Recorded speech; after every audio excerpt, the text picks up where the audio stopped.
নির্বাচনী জনসভার সম্মানিত সভাপতি উপস্থিত মাননীয় জামাত ইসলামী সহ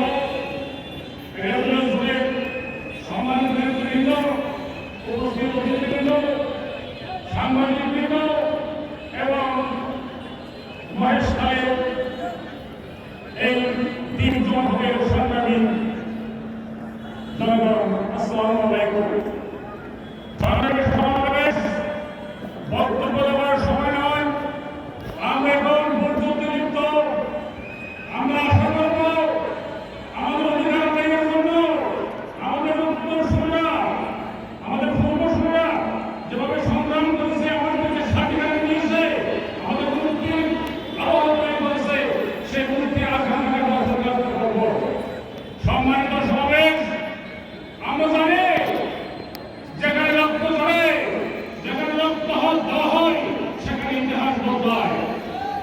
24 আগস্ট আমরা যে বিপ্লব সংগঠিত হয়েছে, সেই বিপ্লবের যে স্রোতধারা, যে বিপ্লবের যে আকাঙ্ক্ষা, নতুন বন্দোবস্তের বাংলাদেশ, ফ্যাসিবাদ মুক্ত বাংলাদেশ, স্বৈরাচার মুক্ত বাংলাদেশ, দুর্নীতি মুক্ত বাংলাদেশ, সেই বাংলাদেশ আমরা প্রতিষ্ঠার লক্ষ্যে আমাদের সামনে যে সুযোগ এসেছে, সেই সুযোগটি হচ্ছে 12 ফেব্রুয়ারি জাতীয় সংসদ নির্বাচন এবং গণভোট। সংগ্রামী সাথী বন্ধুরা, আমরা জানি এবারে নির্বাচন একটি ভিন্নধর্মী নির্বাচন।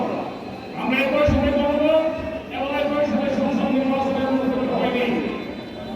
তাই আমাদেরকে সংস্কারের প্রশ্নে, নতুন বাংলাদেশ নির্মাণের প্রশ্নে হার পথে ভোট দিতে হবে। আপনারা হার পথে ভোট দিতে রাজি আছেন? তাহলে একটা স্লোগান হয়ে যাক, ক্ষমতা না জনতা, ক্ষমতা না জনতা, গোলামি না আজাদি, আপোষ না সংগ্রাম,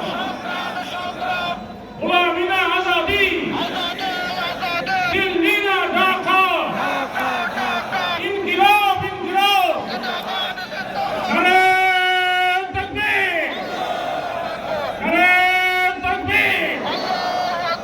আগামী নির্বাচনে, মানে ফেব্রুয়ারি নির্বাচন, সেই নির্বাচনে অন্তর্রাজ্য থেকে যিনি প্রতিনিধিত্ব করছেন, বাংলাদেশ একত্রিত পক্ষ থেকে দাঁড়িপাল্লা মার্কার সমর্থনে ডক্টর আসাদুজ্জামান রহমান আজাদ একজন সুযোগ্য নেতৃত্ব, আমাদের স্বাধীনতার বাতিঘর। এই মানুষটিকে ভোট দিয়ে আমরা জয়যুক্ত করি আমাদের ন্যায় সত্যতা, সম্মান এবং ছাত্র সমাজ, দায়িত্ব সমাজ প্রতিষ্ঠা আমাদের অগ্রসর করবে।